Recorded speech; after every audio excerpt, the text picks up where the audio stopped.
여러분 안녕하세요. 집합건물 실무 과정 2강을 시작하도록 하겠습니다. 이번 시간에는 이제 집합건물의 어떤 그 관리 기구, 관리단, 관리인, 그리고 관리위원회에 대해서 이제 종합적으로 한번 살펴보도록 하겠습니다. 마찬가지로 법조문을 간략히 살펴보고 이제 각 개별 관리기구에 대해서 구체적으로 살펴보도록 하겠습니다.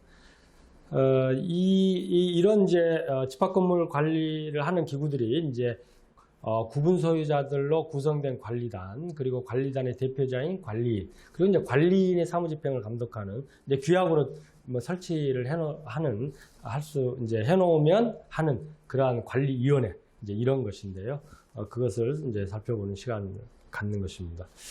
법조문을 보시면 이제 집합건물 관리단은 어떻게 설립되느냐? 이게 당연 설립이에요.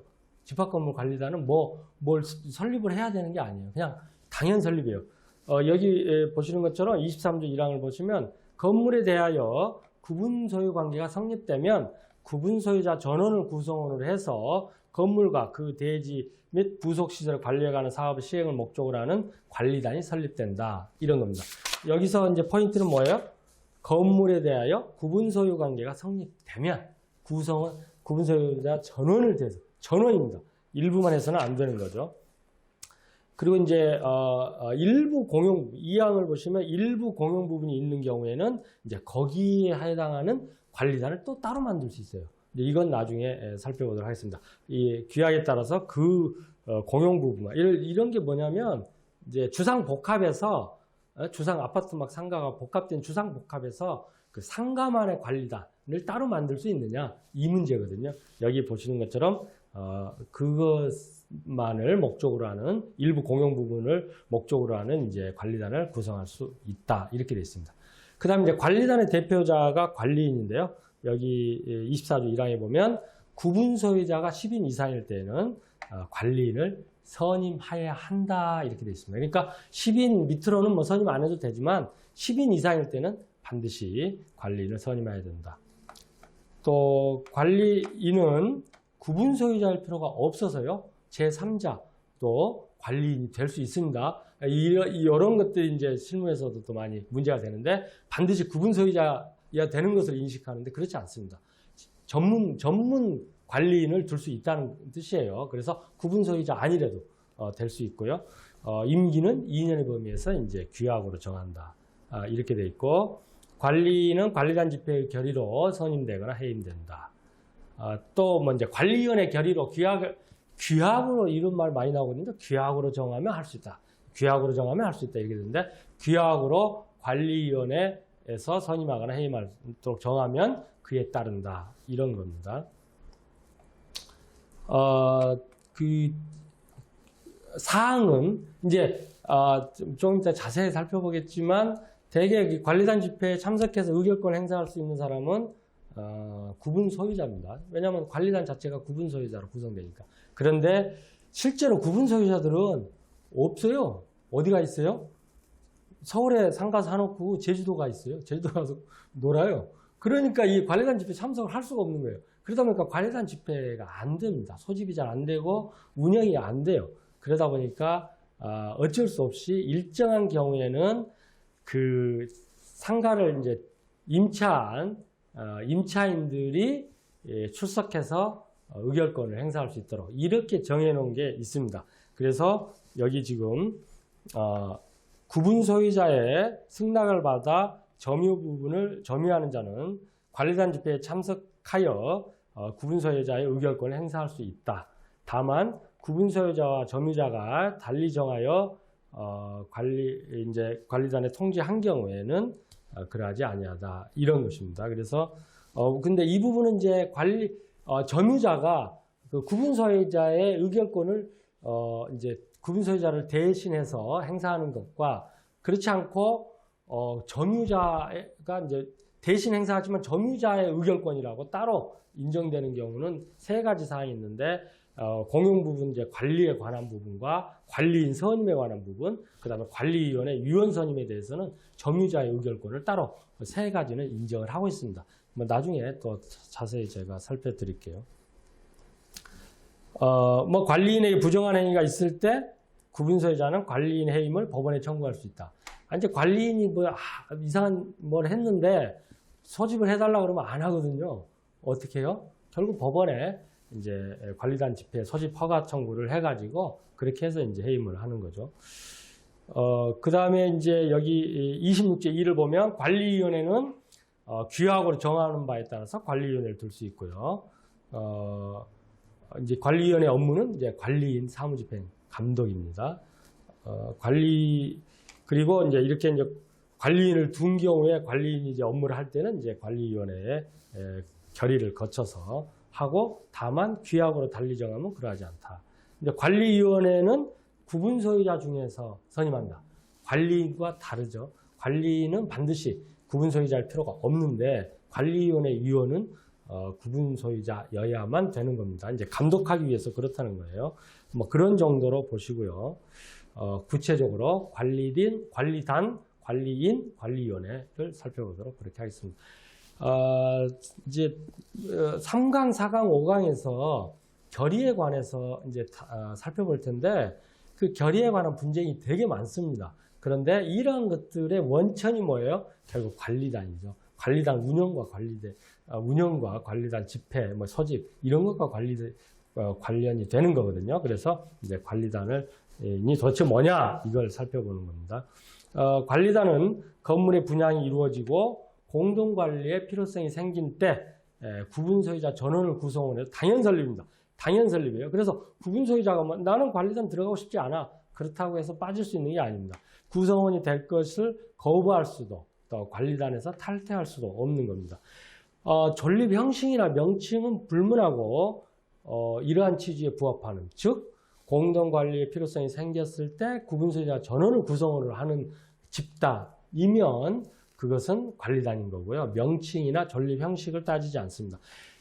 보통 이제 상가 번영회 라고 하는 이제 그러한 조직들이 있는데 그 상가 번영회가 임차인도 들어가 있는 경우가 있고 구분 소유자도 들어가 있는 경우가 있는데 구분 소유자로만 돼 있으면 뭐 당연히 여기서 말하는 관리단이 될 거고요.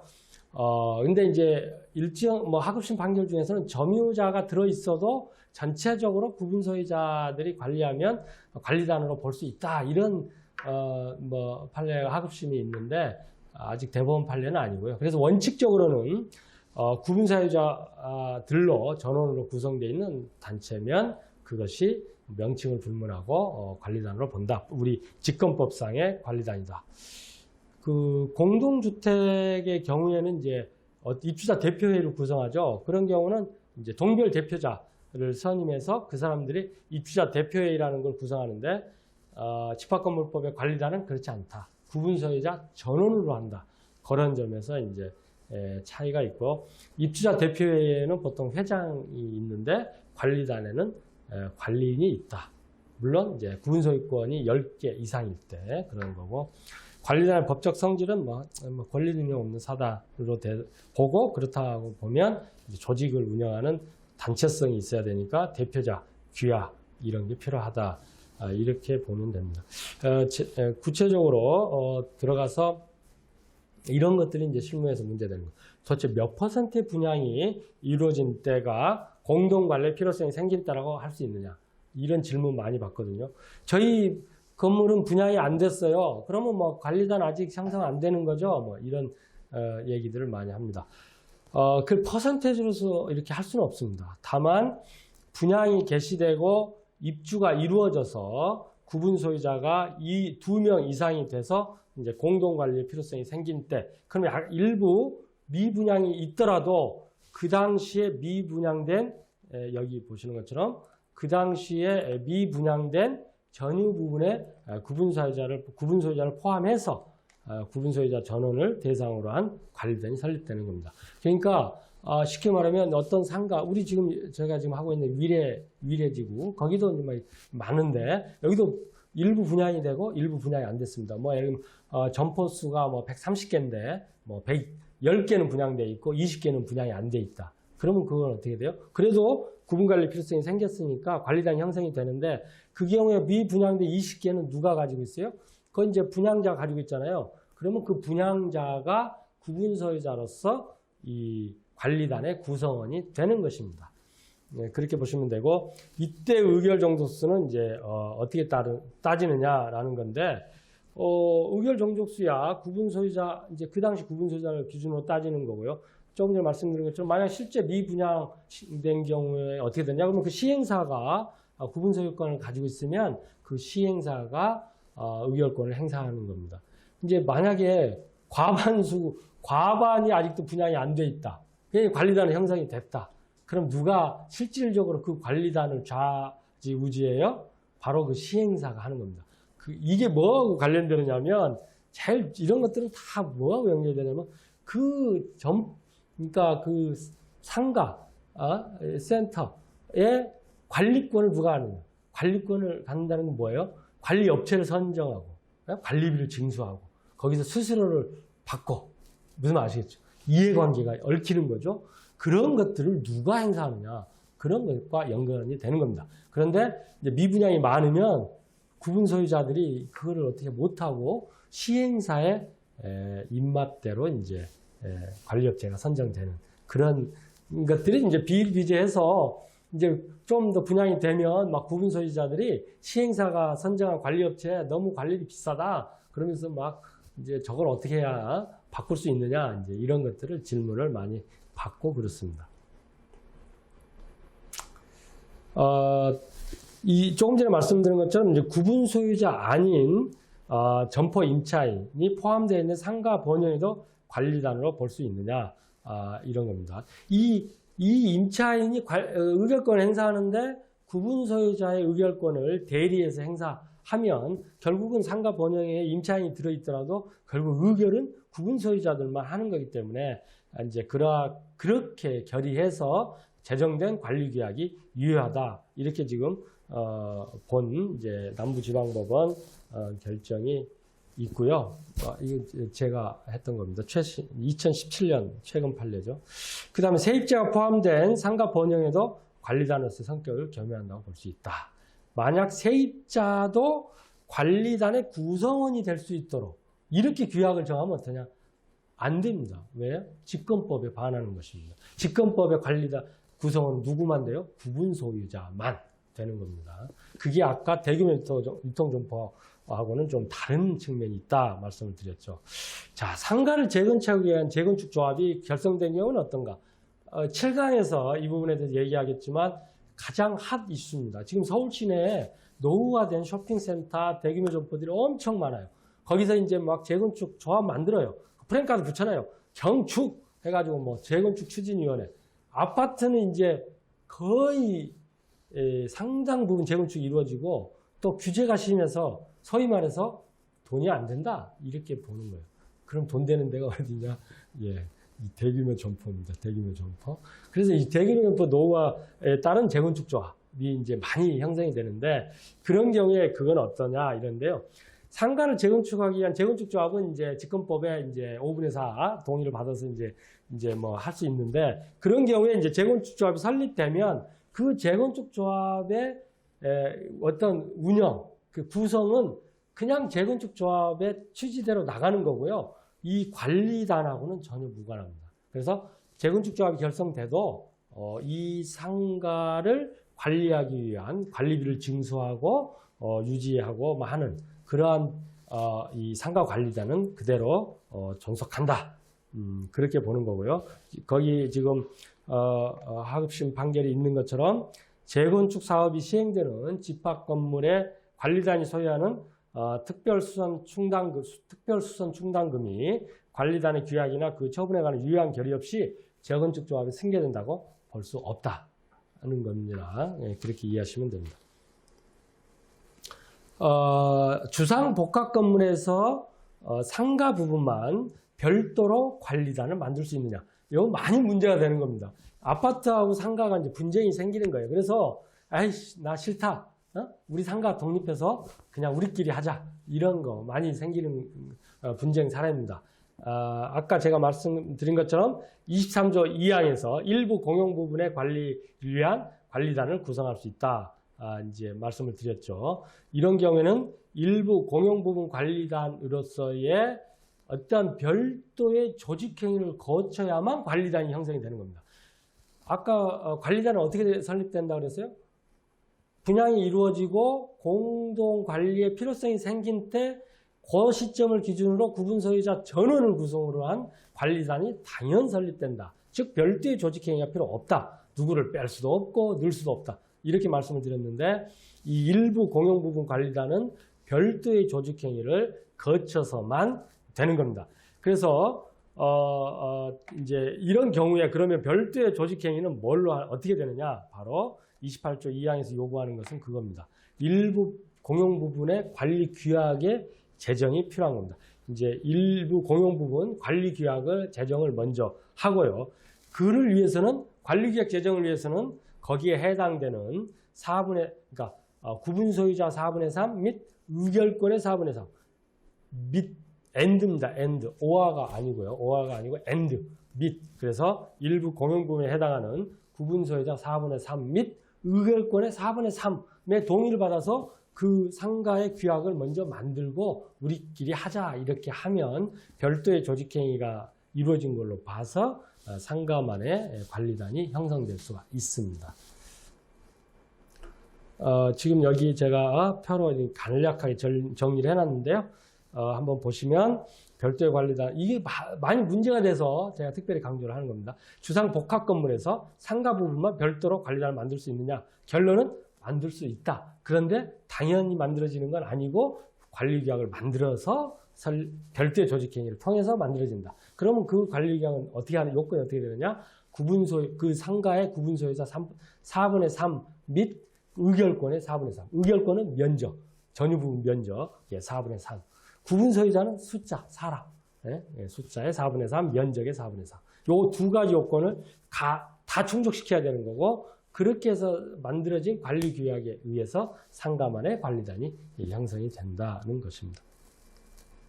여기까지가 이제 관리단에 관한 거고요. 의결에 대해서는 나중에 또 아주 자세하게 제가 또 살피겠습니다. 관리인은 관리단을 대표하는 사람인데 입주자 대표의 회장과 같은 존재죠. 구분소유권이 10개 이상일 때, 10인 이상일 건물에는 아까 봤지만 반드시 관리인을 따로 두어야 합니다. 관리인은 관리단 집회의 결의로 선출하고요. 아주 관리단을 대표하기 때문에 우리가 흔히 말하는 뭐 건물 관리소장 아닙니다. 차원이 다른 존재고요. 관리단은 실질적인 대표자입니다. 이 관리인이 관리업체나 뭐 이런 것들을 거의 다 좌우할 수 있기 때문에 서로 이제 관리인을 자기가 이렇게 자기 우호인 사람을 관리인을 하려고 이제 실무에서 그러지 않겠습니까? 어떤 관리업체가 내가 저 건물에 관리를 하고 싶다. 저 건물을 관리하면 돈이 좀 되겠다라고 하면 그 관리인이 누가 되느냐가 나와 이해와 직결되지 않겠어요? 그래서 거기에 막 뒤에 관여를 하다 보니까 이런 분쟁의 씨앗이 되는 거죠. 이해하시겠죠? 그래서 이제 그렇게 되고 또 관리인은 구분 소유자일 필요가 없고 외부에서 올 수 있습니다. 그러다 보니까 이제 관리업체가 데려오는 거죠. 그래가지고 이 사람이 전문가다 이래서 PT를 해가지고 막 이제 관리인을 선임하도록 그렇게 하는 겁니다. 그래서 이제 이런 경우 종래에는 뭐 명확한 규정이 없다 보니까 뭐 구분 소유자만 할 수 있냐, 뭐 아니다, 바깥에서 뭐 규정이 없지 않니, 뭐 바깥에 들어도 된다, 막 설왕설래 이 분쟁이 끊이지 않아서 아예 이제 이런 것들을 이제 명문화 해버린 겁니다. 그래서 구분 소유권자일 필요가 없이 외부 인사도 영입할 수 있고요. 임기는 2년에 범위에서 규약으로 정하고요. 임기 제한을 안 두니까 또 이것도 이제 문제가 많고 비리가 많고 그랬습니다.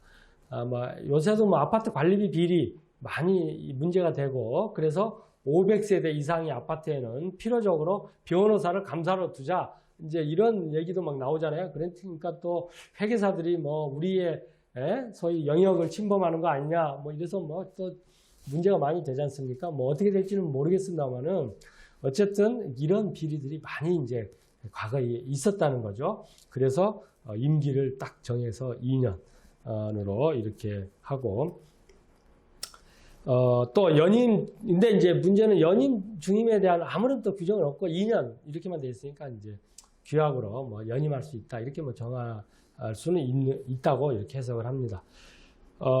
만약에 이 직권법 이 규정이 2013년에 이제 시행됐는데 그 이전에 선임된 관리인은 뭐 이런 제한을 이제 소급되지 않을 테니까요. 이런 제한을 받지 않는다. 이렇게 보시고요. 2017년 3월 남부지법 판결도 같은 취지입니다. 관리인 선임 해임 관련해서는 이제 관리단 집회를 개최하기 제가 어렵다 그랬죠. 왜 그래요? 아니 서울에다가 상가 사놓고 제주도 가서 놀고 있다니까. 그러니까 이게 도대체 관리단 집회가 관리단은 구분 소유자들만으로 모이는 건데 이게 도대체 집회가 안 돼요. 그래서 이제 규약으로 관리위원회에서 선임 해임할 수 있도록 이렇게 이제 하면 그렇게 이제 관리위원회에서 관리인을 선임 해임할 수 있다 이런 겁니다.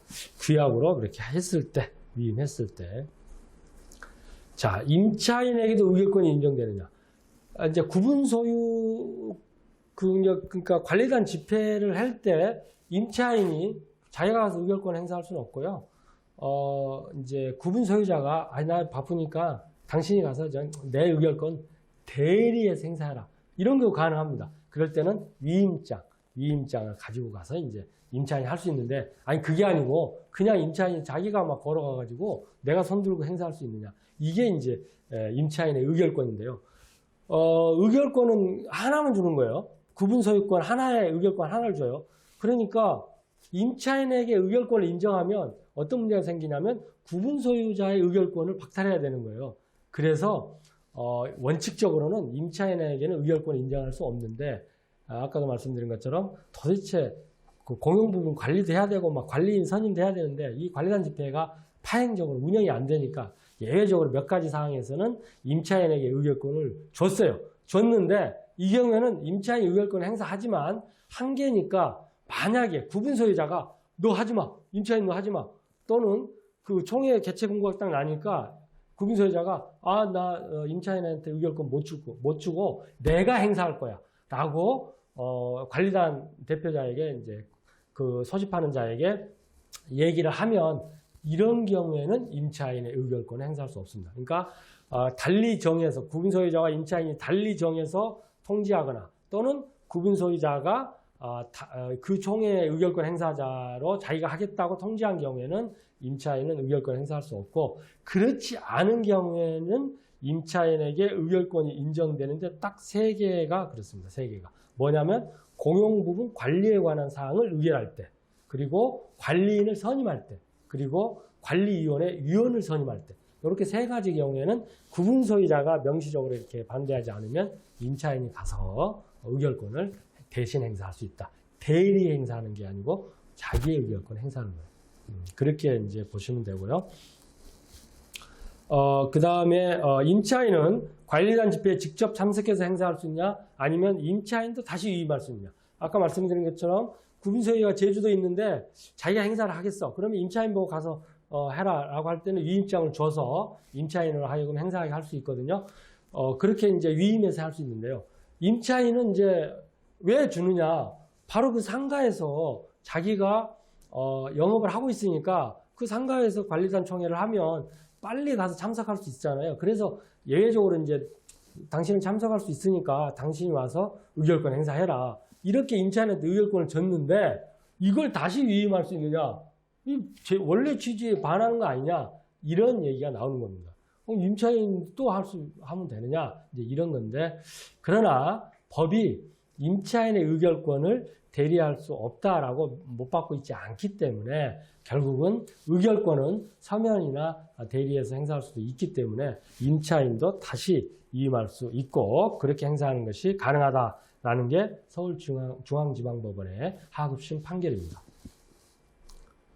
그 다음에 이제 관리인 해임의소를 제기할 경우에 피고 적격이 어떻게 되느냐. 근데 뭐 이제 이런 뭐 여러분들이 뭐 근데 이런 거까지 뭐 또 우리가 구체적으로 알아야 될까 싶은 생각도 들지만 뭐 혹시 변호사님이나 이런 분들 계시면 실제 실무에서 당사자 적격이 꽤 문제가 되잖아요. 그래서 이제 제가 여기다 적어봤습니다. 집합건물법 24조 5항에 따라서 이제 관리인이 부정한 행위를 하거나 할 때는 법원에 이제 관리인 해임을 청구할 수 있다. 이렇게 돼 아까 제가 법조문 살펴드렸죠. 그런 경우에 이제 피고를 누구로 해야 되느냐 이런 건데, 이런 경우에 관리단과 관리인 모두를 공동 피고를 해야 된다.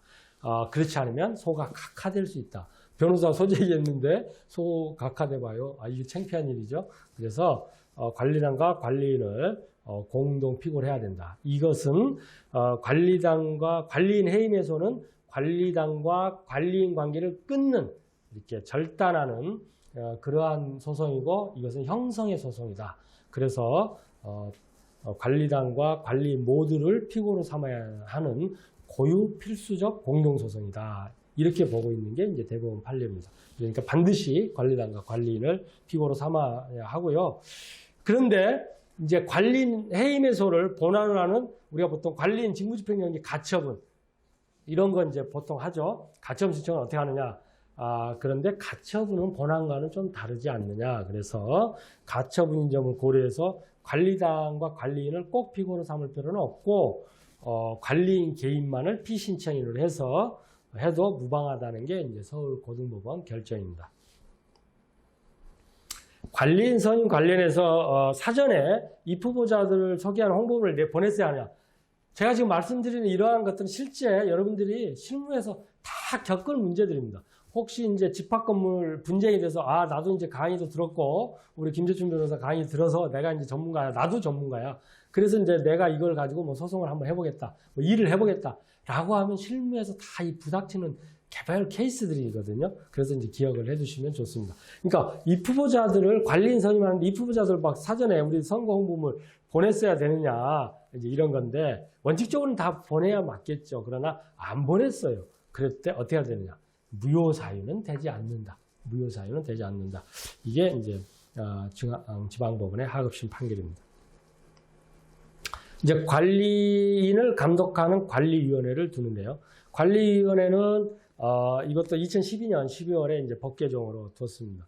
이게 도대체 관리인을 감독하는 기구가 없다 보니까 아까 말씀드린 것처럼 이제 어떤 비리라든가 이런 게 생기다 보니까 관리위원회를 이제 두는데, 이건 규약으로 정하면 두는 거고요. 반드시 강제되는 것은 아닙니다. 그러나 딱 기억할 건 구분 소유자만 관리위원회 위원이 될 수 있다. 아시겠죠? 관리인과 자격요건이 다르다. 그래서 점포의 임차인이나 제3자는 관리위원이 될 수 없다라는 거고요. 관리위원회, 이제 관리위원회를 뒀는데 관리인이 25조 1항 각호 막 이제 하여튼 이제 그 건물 관리에 관한 행위들을 하려면 관리위원회 결의를 거쳐야 되는데, 관리위원회 결의를 거치지 않고 한 경우에 효력이 어떠냐, 그런 건데, 당연무효는 아니라고 보지만 선의의 제3자에게는 대항하지 못한다, 이렇게 보는 거고요. 뭐 이제 관리인 선출은 이제 규약으로 정하도록 되어 있습니다. 쟁점으로 하나만 보겠습니다. 관리위원이 위촉할 수 있느냐? 아니, 관리위원이 자기 감독하는 사람을 자기가 위촉해요? 그 감독이 되겠습니까? 그래서 원칙적으로 관리인이 지명하여 위촉할 수는 없고요. 구분 소유자 중에서 관리된 집회의 결의로 선출합니다. 요 선출할 때 점포 임차인이 대신해서 나가서 자기 의결권을 행사할 수 있다. 아까 말씀을 드렸죠. 다만 규약으로 관리단 집회의 결의에 관해 달리 정한 경우에는 그에 따른다라고 했기 때문에 관리위원 선출은 뭐 다양한 방식으로 가능하고요. 하여튼 관리위원회 선출해서 규약으로 정하면 그에 따라서 이제 하면 가능하고, 만약에 규약에서 관리인 위촉으로 정한 경우 어떻게 하느냐? 뭐 해석이 분분할 수 있습니다. 가능하다. 뭐 제한이 없습니다. 아니다. 제도의 본래 취지 반한다. 이런 견해가 대립할 수 있는데, 반대 견해가 있을 수 있는데 판례는 없습니다. 아직까지. 네. 여기까지 해서 우리 관리단 집회를 구성하는 이제 관리단, 그러니까 관리인, 관리기구에 대해서 2강에서 살펴봤습니다. 이상 2강 강의를 마치도록 하겠습니다. 감사합니다.